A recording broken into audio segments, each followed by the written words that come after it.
Hi, I'm Laurie, and these are some of the returned components from Hornby for the Bassett-Lowke range. Now, I did ask if they would very kindly return some of the items. I wasn't sure if they actually could, and they have done. Now, some of these items, for example, are not original. This is actually a piece of Leander. This is one of their cast resin pieces. This though, on the other hand, this halt has got my initials in it there, LC. So I know that was the original piece. Now it did have more details on it, and they've broken off during the process of construction. Still, that is to be expected. I was expecting these to be damaged. This is another original piece, and you can see where the original details and cog decorations were that I put on. This even has a piece missing, and I think it's interesting how that's an original piece and it's covered in there, and it's interesting how this shows what it has actually been through. This particular building is one of their original cast prototypes, I think. And the detail is really good. On here I can tell that's not an original cog, that is a resin lump. This is all resin. And these decorations were intended to shout out that this is a steampunk building on that side, and then other areas had little bits of detail that were showing a little bit more ingenuity, but some of the pipe work had to be removed for production. So some of the buildings, all the buildings, have details on some sides and then cog motifs on the other. So you can display it with cog motifs or details depending what you want to display. This is the original footbridge. Now these are going to be printed on details in the end, so I understand. I haven't seen them yet, but this is the original with the watch components. And this is an 040 piece of running gear. Now I'm not sure, since that back detail has no damage on it at all, if this was off of Fearless or Leander, because really that should be damaged.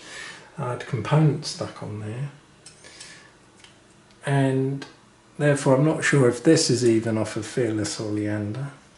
Doesn't really matter though, because the chassis I would change every now and again on my Sci-Fi Steampunk locomotive. So this I'm going to convert into the new Leander for Cato Pass. They've sent me this component and these components. This I've cleaned up, it does function now.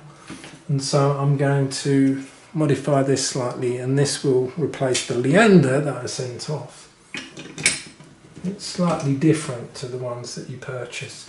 There's also some chassis and things from the wagons. So this footbridge is my original piece. It's even got a blue dot under there that I used to identify it, and it's still the original colours. So what I'll do, I'll clean it up, get the dust off. Now some of the larger cogs have been removed, and I'm going to leave them removed because this looks like a normal footbridge.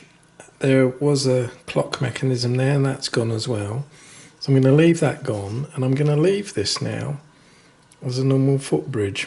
I just glue that component, and that means I can actually display that on any railway in the future, whether it's science fiction or a regular one. Same with this halt. Now this has lost its windows. It's my original model. It's got my LC signature in there, Laurie Calvert. All the components have come off, broken off. Now I could either leave this as it is or stick components on again, but it actually looks like a normal halt. Oh, there's a blue dot signifying it's an original piece. Now if I put glazing in there, I could put this in any model and even leave it almost as it is. It just needs a little tidying. So yeah, science fiction model perhaps one day, a futurist model. Now this piece I'll come on to in a moment. First of all, I want to talk about this piece. Now this is quite damaged. Now I think this might be a cast that's quite thick. I'm not sure if this was an original model of mine or not. I think what was, here's some of my glue. So this was one of my original models. I never signed this one, and I never put a blue dot in it, but it is one of the original models. Yeah, in fact I can see there is even an original part there, watch part. So this is one of my original models, and I'm going to leave this as it is. This is significant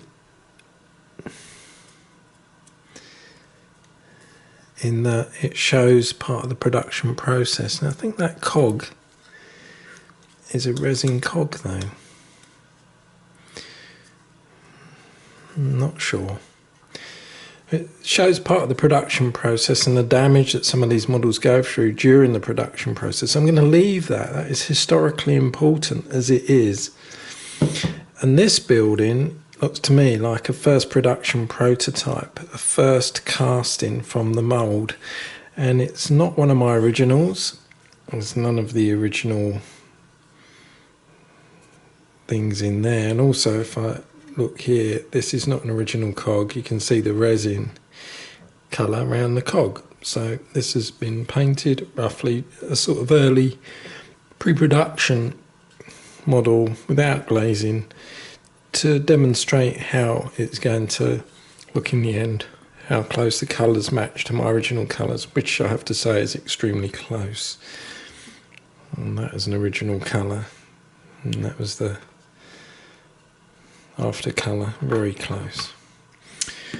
So these buildings all represent different parts of the process. I'm going to keep two of them as they are. These two I may use on futuristic science fiction models or even regular models. I'm not sure what I'm going to do with the chassis. Probably just leave those as little collectibles from the process. Can't really use them for anything. And then there's Leander. Now what do I do with this? Now the thing with this Leander is none of it is the original component. How do I know that? Well, the original had an item stuck on this area here, and there's no glue damage. Both Fearless and Leander had items stuck on. There's no glue damage, so I know that this particular component was not on either Fearless or Leander. This is one of the cast mouldings, the resin cast mouldings. It's not the original part I sent either. And this chassis, how about this? In fact, that isn't one of the components I sent either, because I weathered silver dry brushing over all of this. Well, none of it is there. So this 040 chassis is actually from, I figured out, something else. It was in the studio where all these models were made because it was covered in dust, the same as these components, but it's not actually part of Fearless or Leander that I sent over. So I could put all this together and run this as the new Leander on Cato Pass, and that originally was what I was going to do, or I could do something else. This is one of the Leander locomotives that are now produced, and I could convert one of these into my Leander for Cato Pass, and that just means adding a number on and perhaps some other little extra details to get it to how it was. Or I could convert this. This is the locomotive that was returned to me. The thing is though, none of this locomotive is original. It's not, none of it is the one that I sent over. And nor is any of this model either. So neither of them are original. So I might as well convert a brand new model, mightn't I, into the version to run on Cato Pass. So there was originally the 2015 Leander that ran on Cato Pass. Then there was the version that I sent to Hornby for Bassett-Lowke production.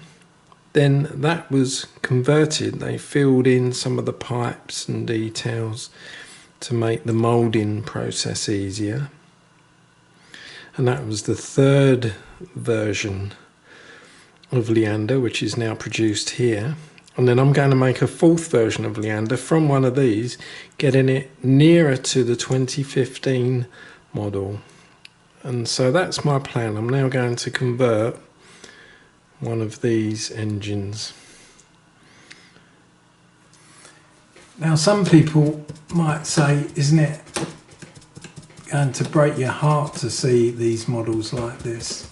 It doesn't, because I knew that they were going to get damaged as part of the moulding process. It is quite a destructive process, and so I feel fortunate in getting anything returned at all, really. There we are, that has cleaned up quite nicely. That can actually go on something as it is. Oh, just got to glue that. And this is the halt. Now it is showing signs of damage and wear and tear where the glue was and things like that. But all it really needs is some glazing in there.